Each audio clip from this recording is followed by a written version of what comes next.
دوستو، آج کی کہانی ایک ایسے انسان کی کہانی ہے جو بہت زیادہ کنجوس تھا۔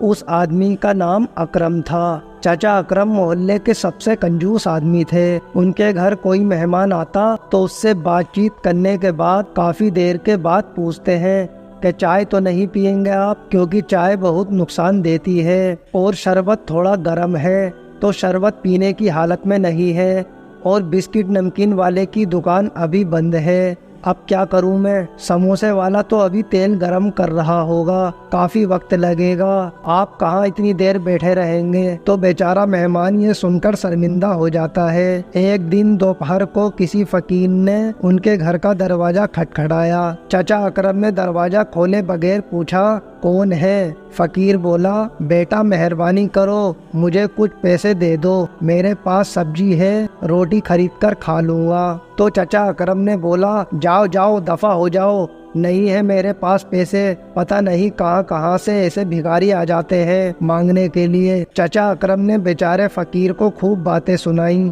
اور اس کی بہت زیادہ بے عزتی کی۔ پھر فقیر مایوس ہو گیا۔ آخر اس کی زبان سے بددعا نکلی، اللہ تجھے ہمیشہ کھانے سے دور رکھے اور تو بھی کچھ نہ کھا سکے۔ اتنا کہہ کر وہ فقیر وہاں سے چلا گیا۔ کچھ دن بعد چچا اکرم کے پیٹ میں بہت زیادہ درد اٹھا، اور درد اتنا زیادہ تھا کہ وہ تڑپ اٹھے۔ گھر والے ان کو ہاسپٹل لے کے گئے۔ ہاسپٹل میں چچا اکرم کے کافی سارے ٹیسٹ ہوئے۔ آخر پیٹ کے درد کا پتہ چل گیا۔ ڈاکٹروں نے ہدایت دی کہ 15-20 دن تک ہاسپٹل میں ہی رہنا ہوگا تاکہ مکمل علاج کیا جا سکے۔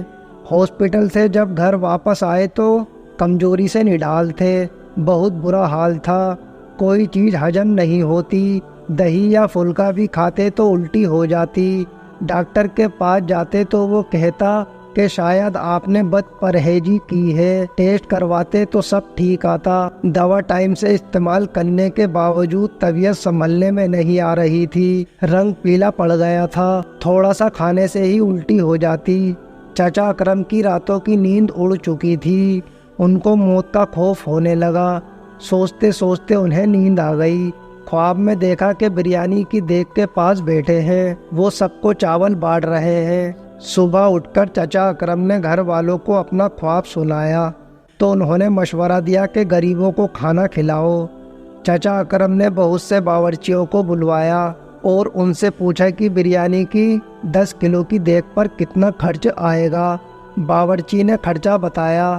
چچا 10 کلو کی دیگ پر ہونے والے خرچ کا سن کر بڑے پریشان ہوئے، لیکن پھر سوچا کہ شاید خیرات کرنے سے میں ٹھیک ہو جاؤں۔ انہوں نے اتوار کے دن ایک دوپہر کو یہ مشکل مرحلہ طے کر لیا۔ محلے کے نوجوانوں کی مدد سے محلے داروں اور غریب لوگوں کو کھانا کھلایا۔ چچا اب کافی پرسکون رہنے لگے، لیکن جب اس فقیر کا خیال آتا تو پھر وہی منحوس درد شروع ہو جاتا۔ کئی دن ایسے ہی بیت گئے۔ ایک شام کو کسی فقیر کی آواز آئی، اللہ کے نام پہ دے دو بابا۔ چچا اکرم بھاگ کر گئے تو دیکھا کہ وہی فقیر کھڑا تھا جس نے انہیں بددعا دی تھی۔ چچا اس فقیر کا ہاتھ پکڑ کر اپنے گھر کے اندر لے آئے۔ فوراً ہی انہوں نے اپنے بڑے لڑکے کو ہوٹل سے کئی قسم کے کھانے لانے کے لیے بھیجا۔ کچھ ہی دیر میں لڑکا ہوٹل سے بہت سارے کھانے لے آیا۔ پھر چچا نے اور فقیر نے پیٹ بھر کر ساتھ میں کھانا کھایا۔ جاتے وقت فقیر بہت خوش تھا۔ ایک ہفتہ علاج کے بعد چچا مکمل طور پہ صحت یاب ہو چکے تھے۔ دوستو، ویسے تو یہ کہانی کالپنک ہے، لیکن اس کہانی سے ہمیں یہ شکشا ملتی ہے کہ ہمیں زکوٰۃ خیرات کرتے رہنا چاہیے۔ اگر کوئی آپ کے در پر آ کر مانگتا ہے تو اس کو کچھ نہ کچھ دے دینا چاہیے۔ اگر آپ کے پاس کچھ نہ ہو دینے کو تو اس کو پیار سے منع کر دینا چاہیے، لیکن اس کو بے عزت نہیں کرنا چاہیے۔ امید ہے ویڈیو آپ کو پسند آئی ہوگی۔ اگر ویڈیو آپ کو پسند آئی ہو تو ویڈیو کو لائک اور چینل کو سبسکرائب ضرور کریں۔